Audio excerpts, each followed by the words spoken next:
હવે વાત કરીએ સુરતની તો સુરતમાં ભારે વરસાદથી કીમ નદીએ વટાવી ભયજનક સપાટી। સુરતથી આ સમાચાર વેલાછા ગામમાં ઘૂસ્યા કીમ નદીના પાણી અને વેલાછા અને શેઠી ગામને જોડતો રસ્તો પાણીમાં ગરકાવ થયો છે। કીમ નદી પરનો બેરલ બ્રિજ પણ જળમગ્ન થઈ ગયો છે। રસ્તો બંધ થતા સ્થાનિકોને ભારે હાલાકી પડી રહી છે। નોકરિયાત વર્ગ 20 કિલોમીટર ફરીને જવા મજબૂર બન્યા છે અને જે રસ્તો બ્લોક થયો છે અને જે રસ્તાને સાથે જ ડાયવર્ઝન છે એ ડાયવર્ઝન લાંબો હોવાના કારણે સ્થાનિકોને હાલાકી પડી રહી છે। કીમ નદીના આકાશી દ્રશ્યો આપ હાલ સ્ક્રીન પર જોઈ શકો છો। કીમ નદીએ ભયજનક સપાટી વધાવી છે જેના કારણે વેલાછા ગામમાં પાણી ઘૂસતા અનેક રસ્તાઓ મુખ્ય જે રસ્તો છે તે બ્લોક થઈ ગયો છે અને મુખ્ય રસ્તો બ્લોક થઈ જતા લોકોને હાલાકી પડી રહી છે।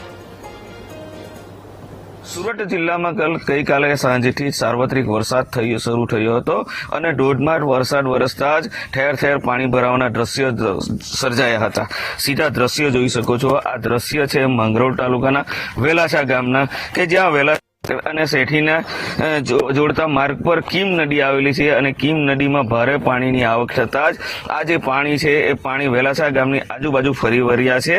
આ વેલાછાથી શેઠી સાથે જ શેઠીથી આગળ કામરેજ અને બારડોલી માંડવીને જોડતો આ માર્ગ બનાવવામાં આવ્યો છે, પરંતુ કીમ નદીમાં આ 7મી વાર ઓવરફ્લો થઈ છે અને જેના કારણે જે બેરલ બ્રિજ બનાવવામાં આવ્યો છે તે પણ બંધ કરવામાં આવ્યો છે।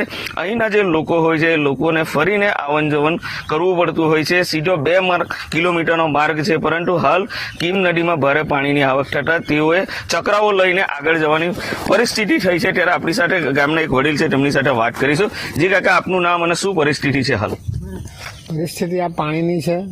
કોઈ પણ જગ્યાએ બહાર નીકળાય નહીં, કોઈ હો કંઈ કેસ બેસ હોય તો નીકળાય નહીં। અને મહત્વનું છે કે આ વેલાછા અને શેઠીને જોડતો મુખ્ય માર્ગ છે। ખેતીને કેટલા પાયે નુકસાન આ પાણીથી?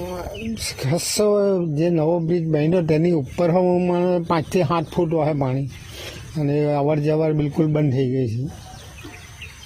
જે ચોક્કસથી કે જે પાણી છે એ હાઈ બેરલ બ્રિજની ઉપરથી પસાર થઈ રહ્યું છે, જેના કારણે આ માર્ગ બંધ કરવામાં આવે છે, પરંતુ પાણીની ભારે આવક થતા જ આ જે ગામની નજીકથી જે રોડ ત્યાં પસાર થતો હોય છે ત્યાં પર ભારે પાણીની આવક થતા જ આ માર્ગ બંધ કરવામાં આવ્યો છે। પોલીસ દ્વારા અગાઉ આગળ બેરિકેડ મૂકી દેવામાં આવી છે અને રાહદારીઓ માટે રસ્તો બંધ કરવામાં આવ્યો છે, પરંતુ મહત્વનું છે કે જે સ્કૂલે જતા નોકરિયાત જતા લોકોને છે તેઓ લોકોને હાલાકીનો સામનો કરવો પડી રહ્યો છે, કારણ કે 2 કિલોમીટરના માર્ગને બદલે હવે તેઓએ 15 થી 20 કિલોમીટરનો ચક્રાવો લેવો પડી રહ્યો છે।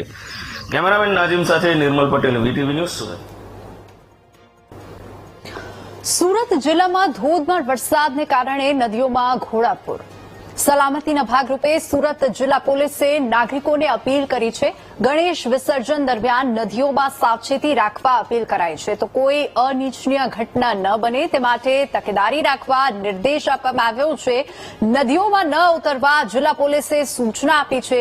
કૃત્રિમ તળાવમાં ગણેશ વિસર્જન કરવા પોલીસે અપીલ કરી છે અને નદીઓના જળસ્તરમાં હજુ પણ વધારો થવાની શક્યતા છે અને હવામાન વિભાગે આગાહી પણ કરી હતી કે સપ્ટેમ્બર મહિનાના પહેલા સપ્તાહમાં એટલે કે પહેલા અઠવાડિયામાં વરસાદી માહોલ યથાવત રહેશે।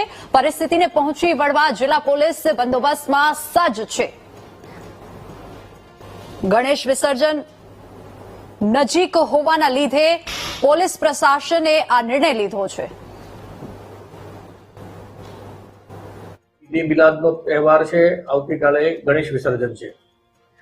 પોલીસ તરફથી ખૂબ સારો બંદોબસ્ત બધી જગ્યાએ રાખવામાં આવ્યો છે, પરંતુ અમે નાગરિકોને અપીલ કરીએ છીએ કે અતિ ભારે વરસાદના કારણે અને હજી પણ 2 દિવસ ખૂબ ભારે વરસાદ પડવાનો છે એવી આગાહી છે, તો નાગરિકોને વિનંતી કરીએ છીએ કે પોતે સલામત રીતે પોતાના કામ ધંધા રોજગાર ઉપર જાય અને પોતાના ઘરની અંદર રહે। બિનજરૂરી રીતે નદી કિનારા ઉપર કે નદીની અંદર પ્રવેશ ન કરે। પોતાના વાહનો છે જ્યારે રસ્તો બંધ કરવામાં આવ્યો અને પોલીસ દ્વારા યોગ્ય બંદોબસ્ત રાખવામાં આવે, જ્યારે ના પાડવામાં આવે ત્યારે એ રસ્તા પરથી પસાર ન થાય, જેના કારણે કોઈ દુર્ઘટના ન ઘટે।